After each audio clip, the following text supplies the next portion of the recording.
So this is going to be the last of the power scaling trilogy for JoJo's for at least this year. Maybe I'll do something next year, but we're going to end it off with a banger, the spin from part 7. The spin debuted in JoJo's Bizarre Adventure part 7 Steel Ball run with the introduction of Gyro Zeppeli, and is still ongoing up until JoJolion, probably, and most likely. If you have read the current chapters of JoJolion, Josuke may or may not have the spin, so possibly still ongoing, possibly not, we'll wait and see. So what type of power system has Araki made in JoJo's Part 7? TLDR, basically what Hamon should have became. So let's go a little bit more in depth about what the spin is. The spin was developed back in the Middle Ages in the Steel Ball Run universe, most importantly in Italy in the Kingdom of Naples. Users of the spin will typically try to spin objects to follow as best they can with the golden ratio, or the golden triangle, creating a near endless rotation that many can create an infinite amount of energy of rotational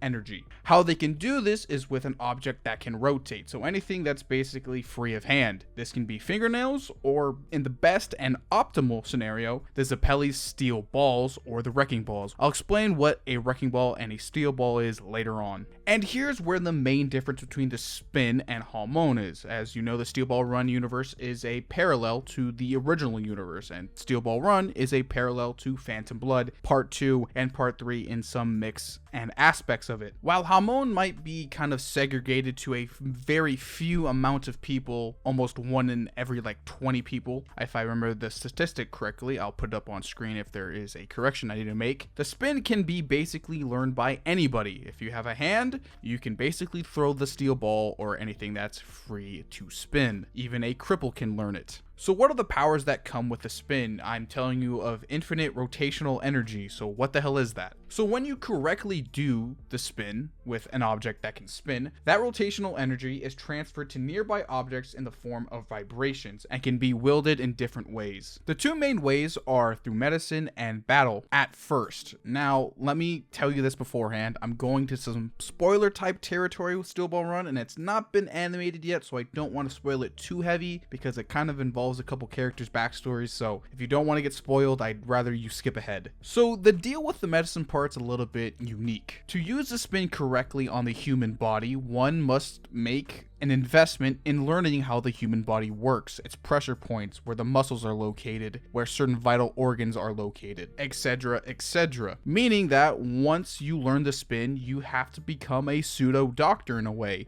but this wasn't intended. The spin technique is for executions. The medicine aspect is just a side effect of learning how to kill the human body properly. And the reason why somebody must learn these techniques perfectly and knowing how the human body works is that, well, an execution must be clean and precise. If you do not know where to accurately cut or place a steel ball in the Zeppeli's case, it's not going to be clean, so one must dedicate a practice of medicine or learning the human body to accurately kill somebody. And the battling aspect is slightly different, but it involves a slightly different technique, but I'll explain that later. So with the golden ratio and the medicine knowledge required for the spin, what can you do with it? Well, you throw a ball and shit happens.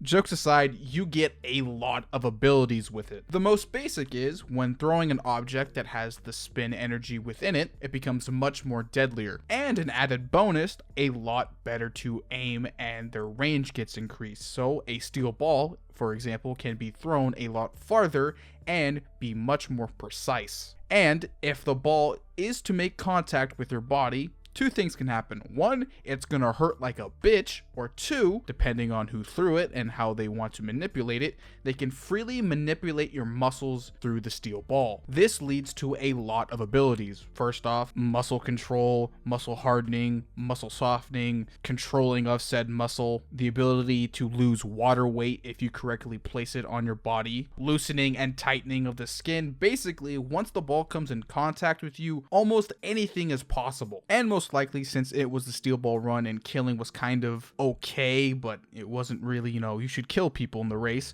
Gyro probably had a lot more killing options and killing techniques, but he didn't use them, of course, since he was the good guy of the story with Johnny. Enter Wiccapeepo. So what are Wiccapeepo's differences with his wrecking balls compared to the steel balls of the Zeppeli family? Well, first off, they're a bit smaller and actually have smaller balls connected to the larger ball. Once the wrecking ball has been thrown, the little satellite balls that are connected to the larger ball will detach, and once they make contact with you, or the larger ball has made contact with you, a hemispiral neglect will happen. I think I'm pronouncing that wrong, but basically, if you get hit by the wrecking ball or its satellites, the left side of your body will go numb, causing many problems for you in battle. And this makes total sense. Since Wiccapeepo was part of the Royal Guard of Naples, it would totally make sense that a technique like this would become relevant. Humans have a knack for once an object is found and can be utilized for war, of course it's going to be used for war, and the steel balls are no exception. It seems like the Royal Guard of Naples uses the steel balls, and most importantly the wrecking balls, the variation of the steel balls, for more combat oriented stunts. And this totally makes sense. As a soldier, you just need to know the bare basics of how to kill a person with the wrecking balls / steel balls in this case. Learning the medical practices of said ability doesn't really make any sense. Since it was the Middle Ages, you just need to kill the person, so,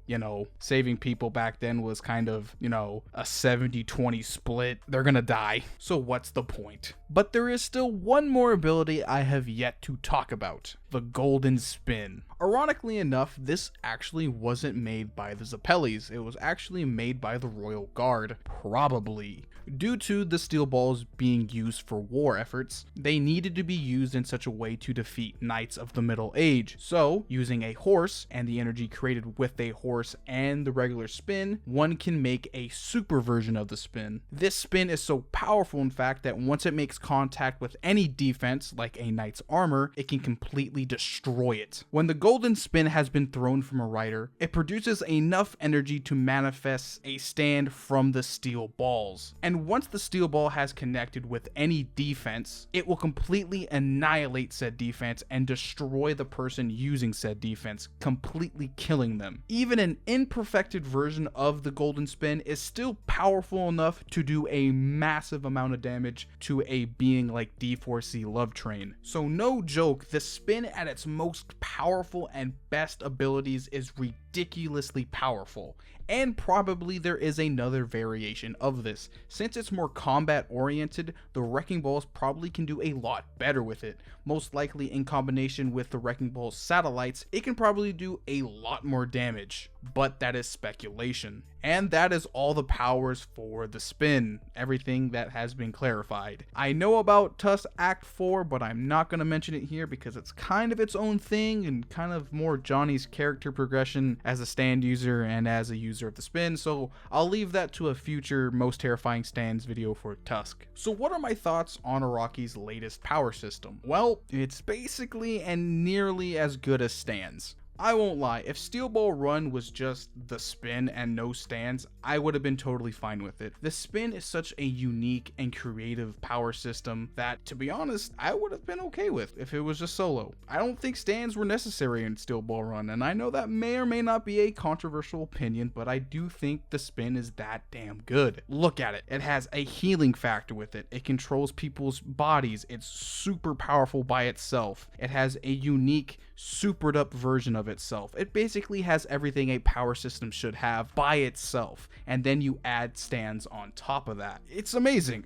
I won't lie, Araki, after 20 years, was able to make a power system super damn good in one part. And I honestly have to congratulate the guy. So, round of applause for him. The spin is basically Araki's magnum opus of his power systems, to be totally honest. The man was able to develop a power system so great in just one part that, well, it really can't be outshined. I really don't think he can ever really truly top this. Even if he were to keep on developing stands, I don't think we'll ever reach a point where something can rival the spin ever again. And thank God it's actually being brought up in part 8, even though it took almost the entire series and we've reached the climax of part 8. But you know, it's fine. It's fine. It's there. I hope. I just pray that it's there. I hope it's the spin. I really want it to be there. I just don't want Araki to forget about it in part 8 and just leave it in part 7. Well, it looks like this Power System series is over. Thank you for watching, and I really do hope that you like, comment, share, subscribe, follow me on Twitter, stay hydrated. See you in the next one, ladies and gentlemen.